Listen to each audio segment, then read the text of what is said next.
मैं हूं सरिता और स्वागत है आपका मेरे चैनल हाउस ऑफ सरिता पे। आज हम देखेंगे कि सिंगल कटोरी ब्लाउज कैसे ड्राफ्ट किया जाता है। हमारे मेजरमेंट आज के प्रोजेक्ट के लिए स्क्रीन पर है। आप अपने जो मेजरमेंट है उन्हें रिप्लेस कर लीजिए इन मेजरमेंट से और सेम प्रोसीजर आप फॉलो कर सकते हो। तो आइए शुरू करते हैं। सबसे पहले हम शोल्डर स्लोप लगाएंगे। ये पेपर की सीधी बाजू है, इसके साथ मैं एल स्केल को अलाइन करके एक सीधी लाइन ड्रॉ कर लूँगी। स्टैंडर्ड मिनिमम नेक वेट जो होता है उसे मार्क करेंगे 2.75 और स्टैंडर्ड हाफ शोल्डर जो होता है उसे भी मार्क करेंगे 7.5। 7.5 से हमें 1 इंच नीचे आना है इस तरह, और मिनिमम नेक वेट पॉइंट और ये पॉइंट कनेक्ट हो जाएगा। यह है हमारा शोल्डर स्लोप। हमारे मेजरमेंट में हमारा एक्चुअल शोल्डर है 15.5 इंचेस, तो उसका आधा होता है 7.75। तो मैं उसे यहाँ मार्क कर देती हूँ। यह है 7.75 का मार्क, और नीचे भी उसे कहीं एक जगह पे मार्क कर देते हैं ताकि हमें स्ट्रेट लाइन खींचने में आसानी हो। हर मेजरमेंट के लिए हमें यहाँ से 7 इंच नीचे आना है। ये हम ब्लाउज का पहले बैक ड्राफ्ट कर रहे हैं। अब हमारा चेस्ट राउंड है 41 इंचेस, तो 41 का चौथा हिस्सा हमें यहाँ मार्क करना है, वो होगा 10.25।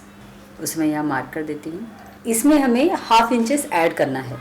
ये स्टैंडर्ड है हर मेजरमेंट के लिए, कोई भी मेजरमेंट हो हमें उसमें आधा इंच ऐड करना है। आर्म होल ड्रॉ करने के लिए हम इसका मिड पॉइंट मार्क करेंगे। हम बैक आर्म होल ड्रॉ कर रहे हैं, इसलिए हम यहाँ 1/4 इंचेस से अंदर आ जाएंगे। इस पॉइंट को, ये जो हमारा शोल्डर का पॉइंट है और ये जो हम 1/4 इंच अंदर आए हैं, इन दो पॉइंट्स को हमें सीधी लाइन से कनेक्ट करना है। अब आर्म होल ड्रॉ करने के लिए आर्म होल कर्व की मदद से आर्म होल कर्व इस तरह से ड्रॉ कर लेंगे। हमारा जो आर्म होल है वो है 19 इंचेस, तो उसका आधा होता है 9.5। इसे मेजर कर लेते हैं, ये कितना आ रहा है। ये 9.5 है, तो हमें इस चेस्ट लाइन को शिफ्ट करने की ज़रूरत नहीं। मान लीजिए ये 9.5 नहीं होता, 9.25 होता, 9.25 होता, तो इस चेस्ट लाइन को हमें थोड़ा नीचे शिफ्ट करने की ज़रूरत होती। और मान लीजिए ये ज़्यादा होता आर्म होल, अभी जो हमने मेज़र किया, अगर वो ज़्यादा आ रहा है तो हमें इस चेस्ट लाइन को ऊपर शिफ्ट करना पड़ेगा। अगर आपने मेरे पहले वीडियोस देखे हैं तो इस पॉइंट को आप समझ पाओगे। यहाँ ये हमें 9.5 मिल रहा है, तो कोई चेंज करने की ज़रूरत फिलहाल नहीं है।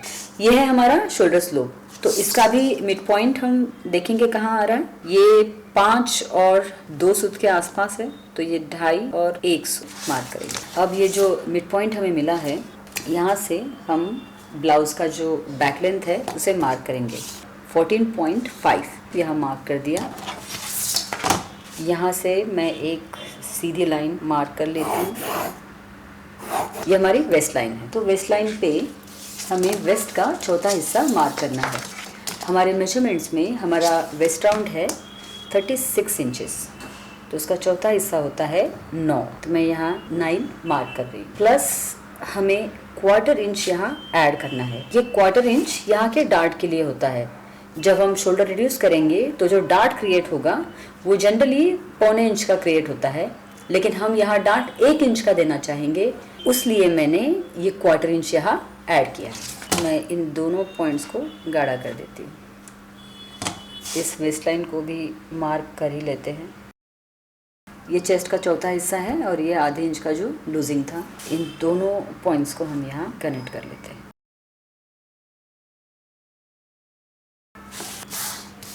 आर्म होल को भी थोड़ा सा डार्क कर ही लेती हूँ। और ये है हमारा शोल्डर स्लोप। हमारे मेजरमेंट में हमारा जो बस्ट स्पैन है वो है 8.5, उसका आधा हमें यहाँ मार्क करना है 4.25।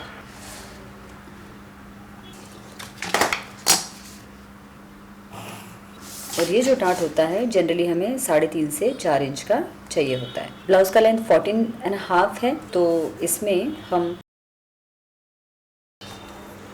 डार्ट का जो लेंथ है वो हम 3.5 का रखेंगे। इस 3.5 पे मैंने इस लाइन को स्ट्रेट कर लिया है। ये होगी हमारी बर्स्ट लाइन बैक के लिए। बर्स्ट लाइन जहाँ से पास होना है ये वो लाइन है। इस लाइन को हमें हमेशा मेजर करके रखना है। ये 10 इंच और 1 सूत है, यहाँ लिख रखते हैं 10 इंच प्लस 1 सूत। 1 सूत मतलब 1/8। साइड फिट जो होता है, मैंने पहले वीडियोस में बताया था कि ये लाइन और ये लाइन एक दूसरे से परपेंडिकुलर होने चाहिए, एग्जैक्ट क्रॉस में होने चाहिए। ये लाइन तो हम चेंज नहीं कर सकते क्योंकि यही हमारा यही 2 पॉइंट हमें ज्वाइन करने हैं, लेकिन इस लाइन को हम डेफिनेटली चेंज कर सकते हैं। तो मैं इसे हम इस तरह से स्केल को इसके ऊपर रखेंगे कि ये परपेंडिकुलर आ जाए, और पेंसिल की मदद से ये लाइन मार्क कर लीजिए। इस लाइन को मैं थोड़ा गाढ़ा कर लेती हूँ क्योंकि वो इस आर्म होल कर्व से भी अच्छे से मिल जाएगा। इसे मेजर करके देखते हैं।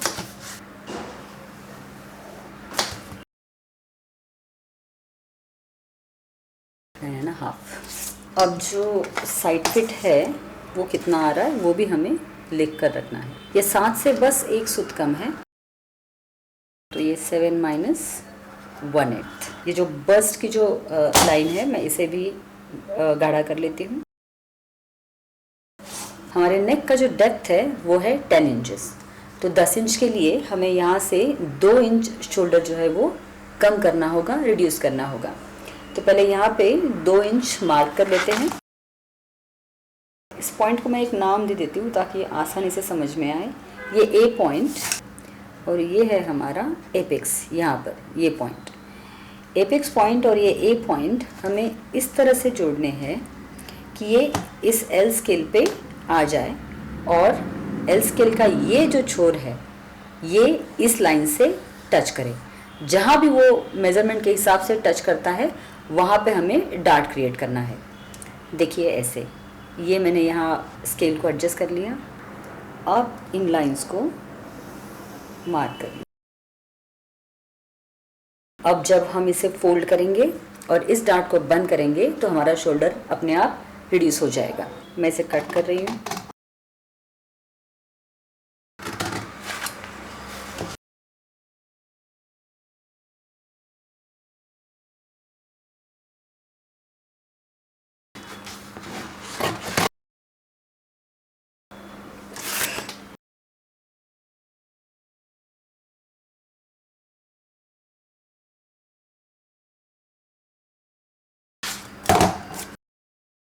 अब इस डार्ट को फोल्ड करने के लिए पहले हमें इस लाइन को स्लिट करना होगा।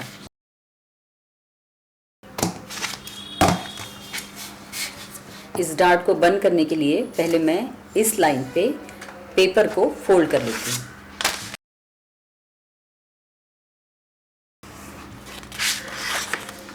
इस तरह। अब मैं इस लाइन को फोल्ड कर लेती हूँ।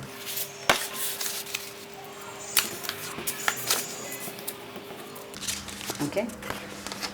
अब इस मैट पे ये जो डार्क वाइट कलर की लाइन है इसके साथ मैंने अलाइन कर रही हूँ, जिस ताकि इसे फोल्ड करना आसान हो। और ये जो हमने फोल्ड किया था लाइन, इसी लाइन पे इस पेपर को फोल्ड कर लेते हैं।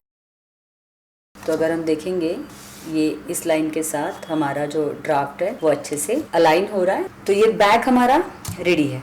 अब देखते हैं फ्रंट कैसे ड्राफ्ट करना है।